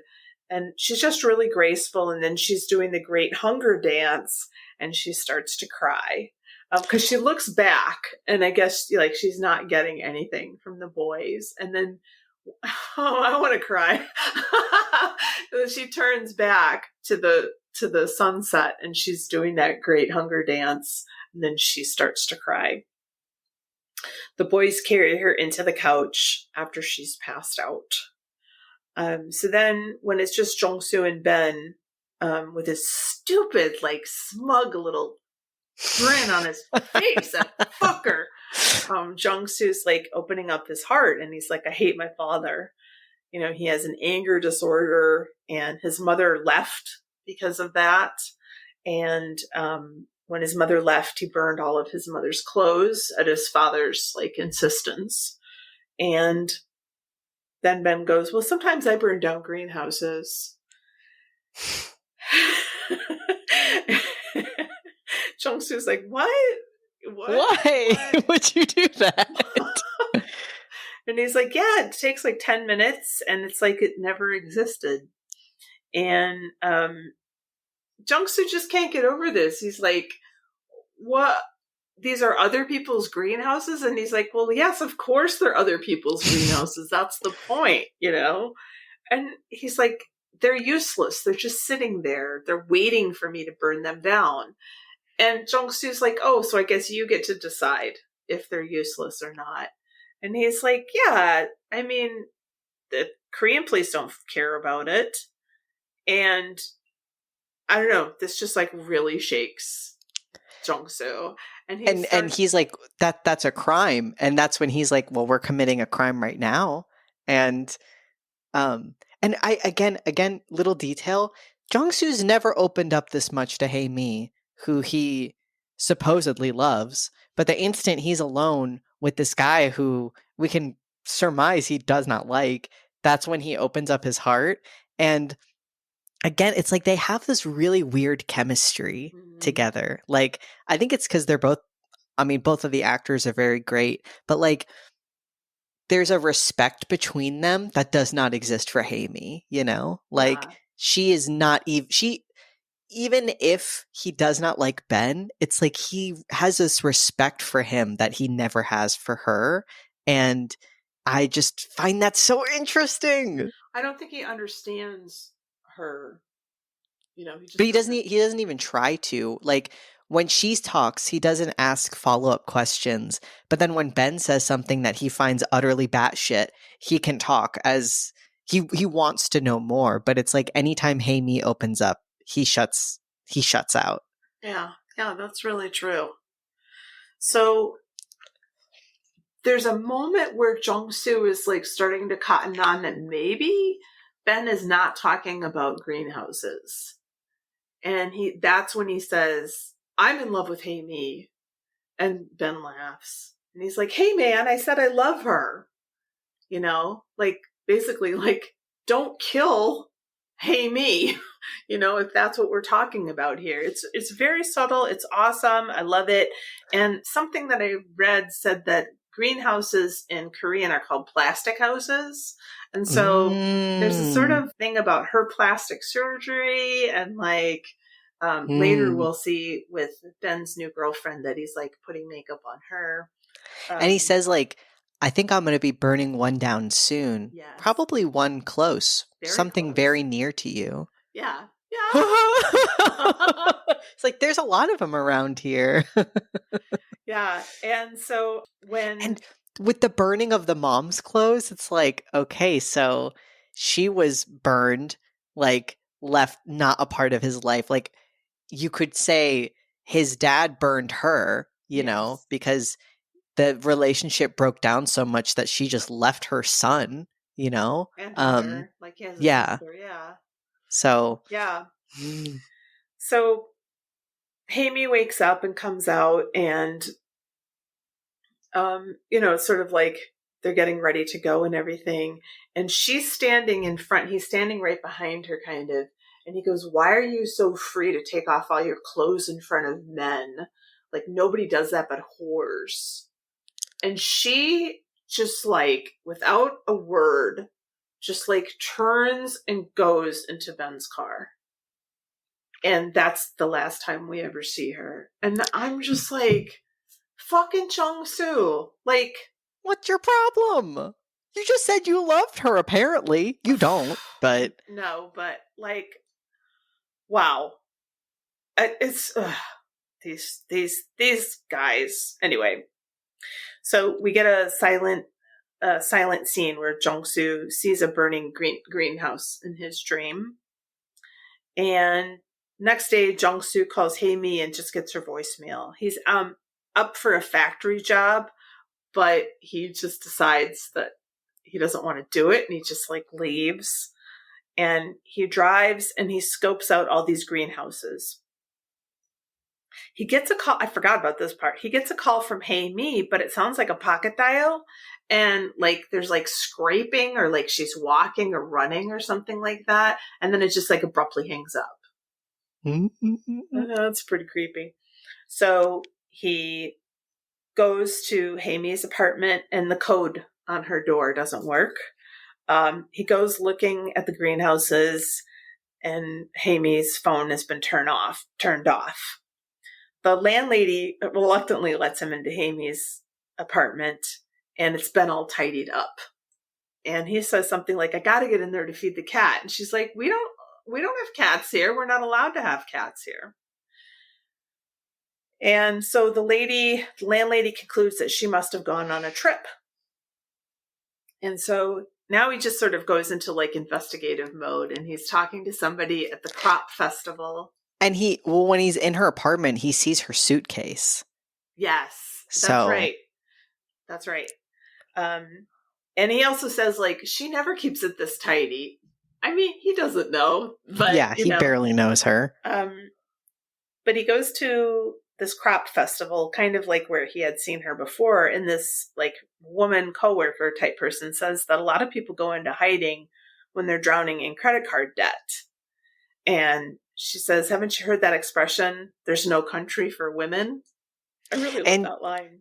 And then she's like, we put on too much makeup. That's not okay. Like, we don't have enough makeup. That's it. And I bet he's just thinking to himself, like, oh, I really fucked up, Because she's basically just saying, hey, like, sending the message like, hey, isn't it fucked up women can't do anything without being criticized? And, he's just thinking, oh, shit. Last thing I ever said to her was, you're a whore. Yeah. So she's not at her movement class. She hasn't been there for a while. He goes to a greenhouse and he takes out the lighter that Ben had left at his house, and he just burns a little strip of plastic, and it just goes like right up, and so he's just like, oh shit, this would be like super easy to burn. But like, what a fucking dummy. I'm just like, dude, it's not about the greenhouses. He spends so much time like I'm watching it today. I was just like, okay, like we see him like checking out all these greenhouses like for days and days and days. And it's like, dummy, he wasn't talking about greenhouses anyway. So he goes to Seoul and he tails Ben in his Porsche, and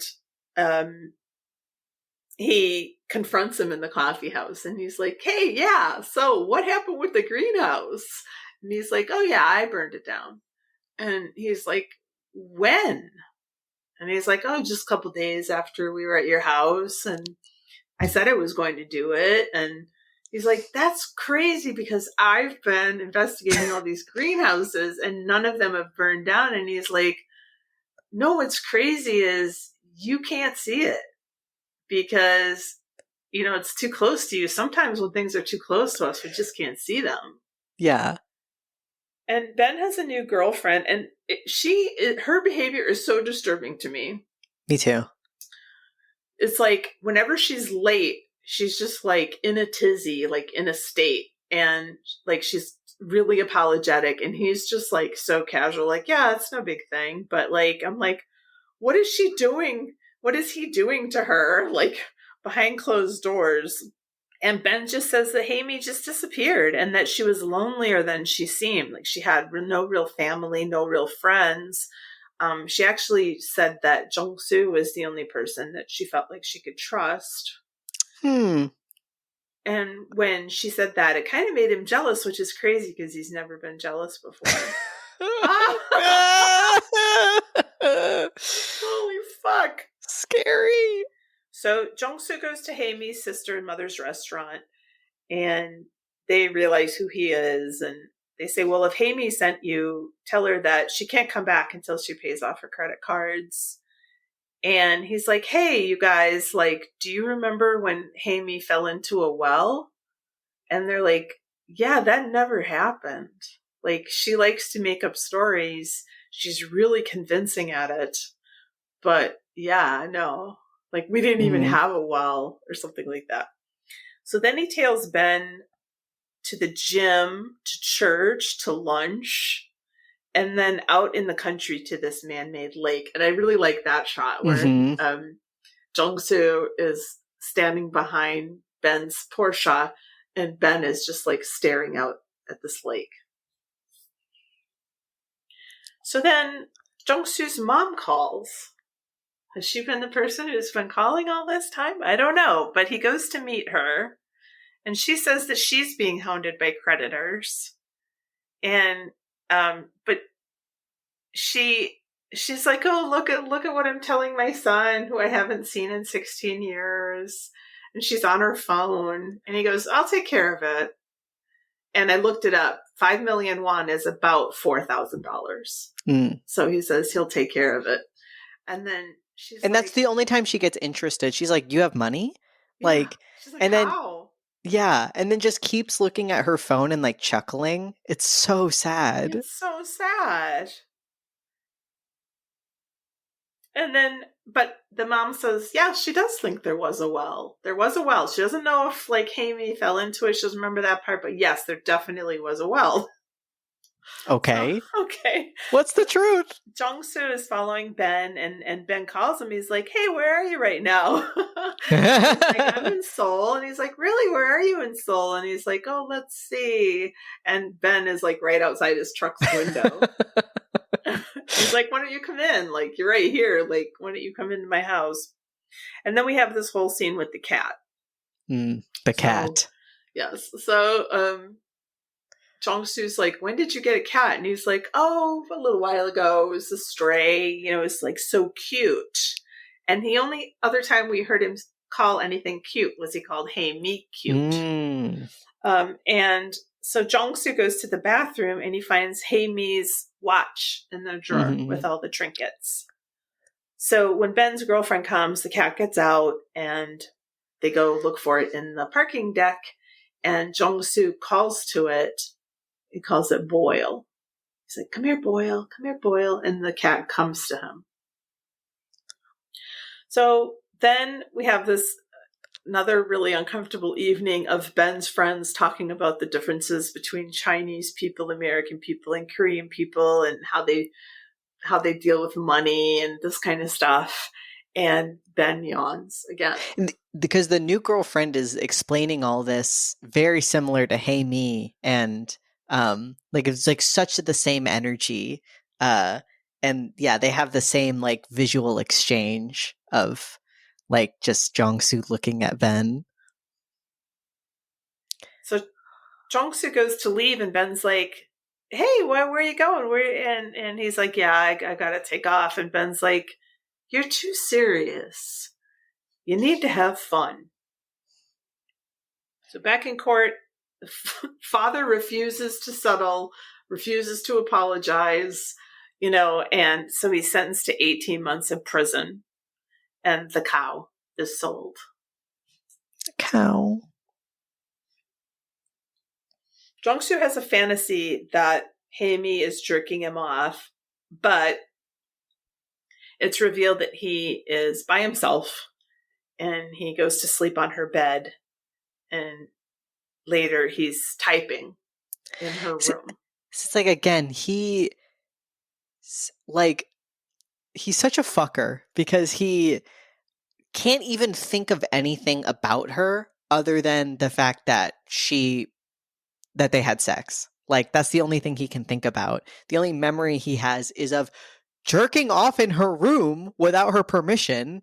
And feels like he has this entitlement over her when he had so many chances to be a good person to her. And only now that he thinks that somebody else has done something to her is he this like, like when he's talking about her in the well, he's like, I'm just thinking about what she must have felt. Like, really? Now you're thinking about that? Like, what about when she was crying to you, Or like how so many things that she does or that she did were like pleas for help that you just ignored. Like when it actually came down to it, you didn't do anything. Yeah. But it's only when you think you could do something to someone else on her behalf that you are going to do something. Yeah, so that's actually what happens. So we see Ben, and he meets Jung-soo out on this field, out in the boonies. Now here's where it just gets a little weird, because Ben's like, where's Hey Me? You asked me to meet you guys out here. Have you seen her? And Jung-soo stabs Ben. And Ben sort of crawls back to his own car, and Jung-soo like stabs the fuck out of him, and Ben hugs him really tight, and he is crying. And he's just like holding on for dear life. And as Ben dies, Jung-soo puts him in his car. He strips off all his clothes, and he sets the car and Ben and his clothes on fire. He walks back, sort of like stumbles back to his truck, naked, and drives away.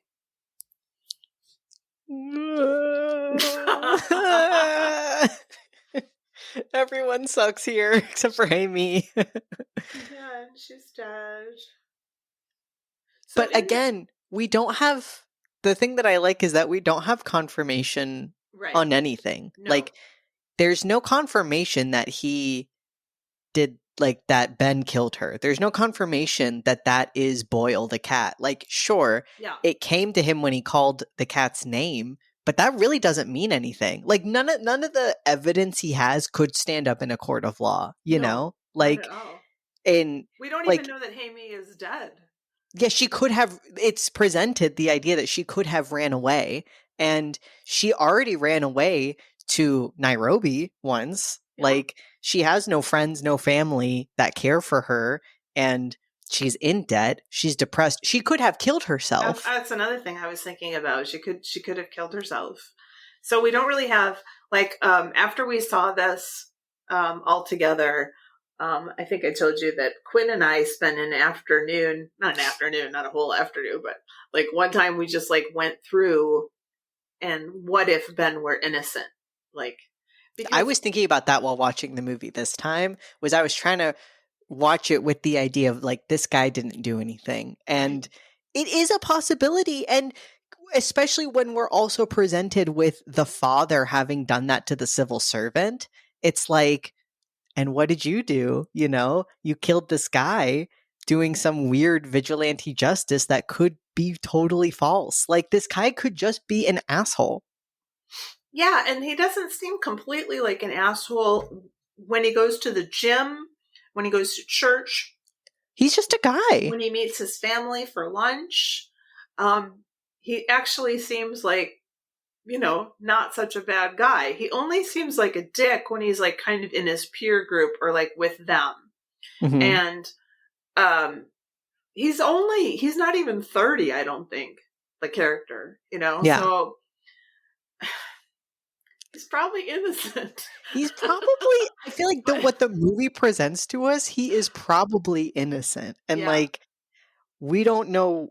It's like, and I just was reading this great analysis that somebody typed up on Reddit that was just so good, of just like everything is just something said by someone else, and it does not make it true. It's like the mom Hamey's mom and sister saying that there wasn't a well. It's like maybe Hamey never meant that there was a literal well either. Right. Like, it's like she could have just meant that, she was in a dark place. Clearly this girl has depression or something, and could be saying that when she then met Jong Soo like again, it was like something brightened up for her.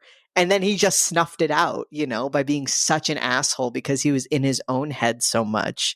And like, and that all Ben did was just present this idea of like, oh, there's somebody else here. But Ben even gave him moments to be with Hey Me, Yeah. And we're not even sure that like Ben and Hey Me were like a couple.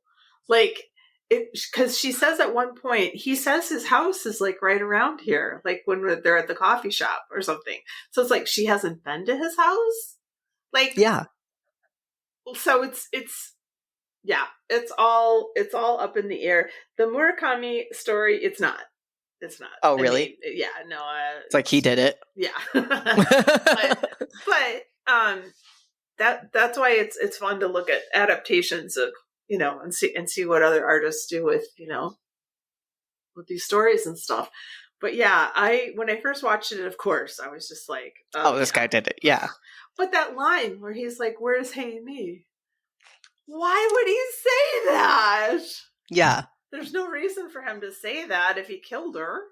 And it seems like he, at least the way Steven Yeun plays the character, it feels like he really likes Jong-soo. Like, I mentioned this to you, that they have such great chemistry, and like, sure, he could be fucking with him sometimes, but it's like, it seems like he's also just, like, when Jong-soo says that Faulkner's his favorite, then the next time we see him, he's been reading Faulkner. It's like, this guy picked up a book because of you. Yeah. Like, he's interested in you. Yeah.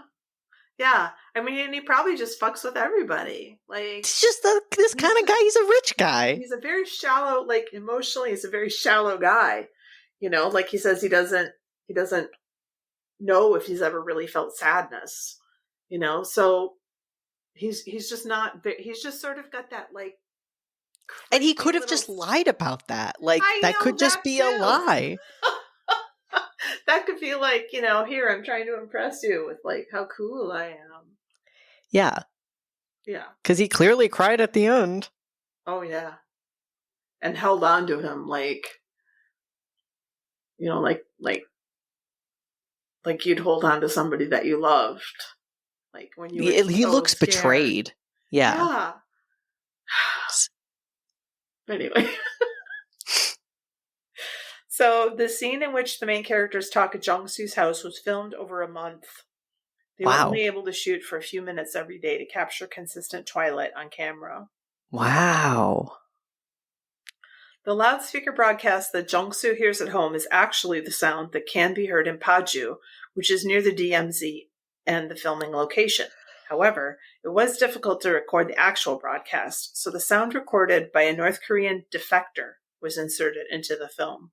The broadcast rang out in Paju during the filming, but it was turned off after the Inter-Korean Summit in April 2018. The Bushmen Haimi talked about are the San people. They are members of various Khoisan-speaking indigenous hunter-gatherer groups representing the First Nation of southeastern Africa. This was the first film directed by Lee Chang-dong in 8 years. Okay, I think I've seen all of his movies except for Green Fish, I think it's called. But if you've never seen an Lee Chang-dong movie, you should seek them out. Oasis is great. Poetry is fucking masterpiece. I think his first film is called Peppermint Candy. He's fantastic. But check the runtime. They made it pretty long.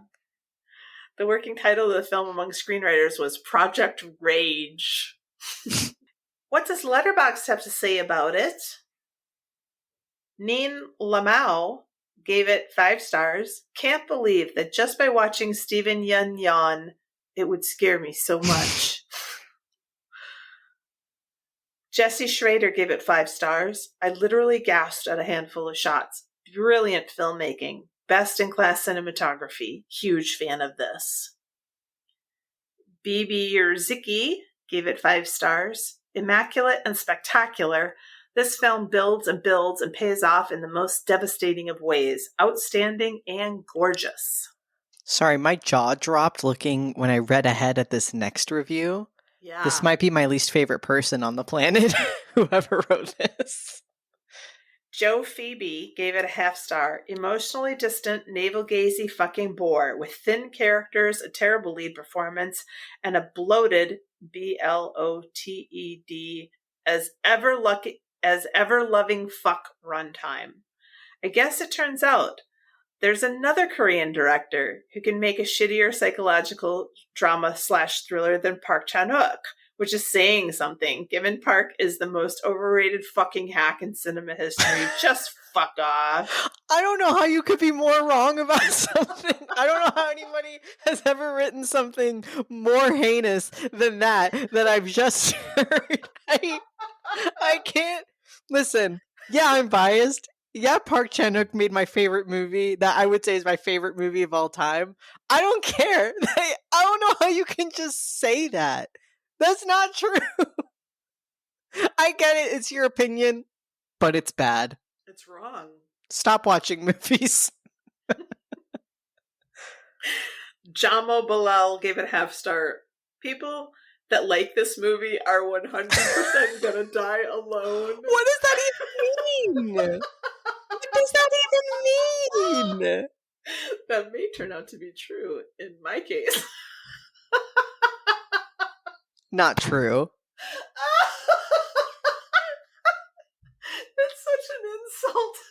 It's such a rude thing to. All of these are so rude. Like, okay.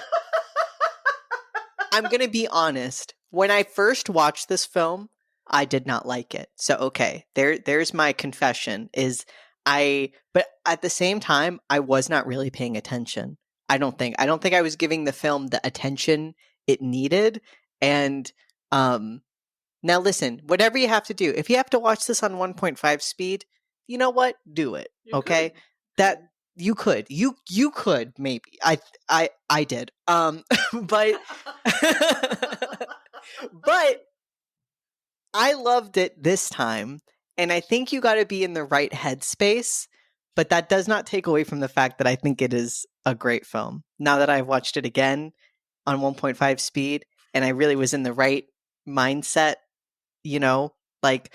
but okay, if you go in thinking this is going to be a crazy dramatic over the top thing and you're not prepared to pay attention, you probably won't like it. But even in the mouth of madness, you have to pay attention. Like if you're only half watching it, you're gonna miss. That's true. But at least in the mouth of madness, there's, yeah. I mean, it's faster, and there's you said, there's something happening every moment. Whereas in Burning, there are some times where it's he is just driving, looking at all those greenhouses. Yeah. But the thing is, it's beautiful. So at least if you like something visually, that's going to be there for you. Well, speaking of that, Mac, DDDDD gave it a half star. This review may contain spoilers. Nothing happened! And Zoe gave it a half star. I put off watching this for so long, and it was better that way. Damn, Zoe! Damn, Zoe! All right, well, should we rate this in tacky pink watches or greenhouses? Greenhouses. I'm going to give this one another 4. I gave it a 5 on Letterboxd, and I stand by that. That's fair. I think for me, I do feel like some things could have been shaved off and nothing of value would have been lost, but I still feel like it's a great movie. Yeah. What have we learned? Don't assume. Girl. Do not assume. Well, that's the big one. Yes, don't assume. Oh man. And listen, if you're talking to the guy who crossed the street in middle school and said you are ugly, don't be surprised when he's probably not going to be the best boyfriend. Oh God. You can do better. She's hey, such me. a tragic character. Yeah. She's so lost, and she's just searching, And nothing. Nobody gives her anything. But also girls, women, boys too, I'm sure. you don't have to search just in men. Like, you can Find a friend. find meaning in lots of other places. Yeah. You don't have Probably to the hardest place to find meaning, I think, is in 20-year-old man. Yeah, in a romantic relationship. No. Like that really, and if you don't, it's not your fault. It's really just luck. Like it is just like, but I think Hamey should have been looking for something way less intense than a romantic partner. I do too. I mean, and to be fair, she kind of was. You know, she was going to those movement classes and the pantomime classes, Yeah. and she couldn't afford it, but she went to Africa. You know, would we watch it again? Yes, I would watch it again for sure. Did you have a favorite scene? Let's see. I mean, obviously the scene, with her dancing during the sunset. I mean, come on. I also like it when she's talking while they're eating the tripe stew, and I just feel like that actress does such a good job. And any scene with Stephen Yun. Yeah. I'm a simple man. I see Stephen Yun and I say, that's a good scene. Yeah. Yeah, I think somebody else was supposed to be in this film, and for whatever reason, it shook out like this. But I think it was such great casting because, Yun is like American, and a lot of us Americans will know him from roles he's played here. And I think that's great. I mean, that really lends a lot to the character. He can do no wrong, I'm pretty sure. I haven't seen him. I have not seen him miss once. Nope. Man does not miss. Who wins the You Fool Award? Come on. Junks, come on, dude. Last thing you say to the girl is you're a whore. Come on. Let's not call each other whores, eh? Hey, maybe let's just let women do whatever the fuck they want. And if that includes dancing with your top off, who cares? Who cares? Maybe he should have taken his top off. Okay? Y'all could have just danced together. Instead, you're... Oh, you mean literally. Oh, yeah. Like, how do you not look at a girl... Is. Like, dude, like, you call yourself a writer? Yeah. You just, like... and also, when a guy's trying to be your wingman, don't... Let him. Just let him do it. Tell her what the metaphor is. Dumbass. Well, thank you, Mac, for having this conversation with me about Thank you. These two films. It was lovely. And thank you, WoHos, for joining us for this episode and for all your support. It means the world of horror to us, truly. Next time, we're going to be looking at animated horror films with Wendell and Wild from the US and the Unicorn Wars from Spain and France. We also have some special shows coming up with friends of the show, Georgia and John Macy from Comfort Films Podcast, and Stephen McDonald from Drag Mitch to Hell. We would welcome your support in the form of a 5-star review or thumbs up on your preferred listening platform. If you're on Facebook or YouTube, we'd love to have you join us there. And you can now subscribe to the podcast. But we will settle for you just telling all your friends all about us. Mac, what do you have going on? Well, as always, you can follow me on Instagram and Tumblr at Macaritaville. Remember, WoHos, we love you. And don't go into the basement.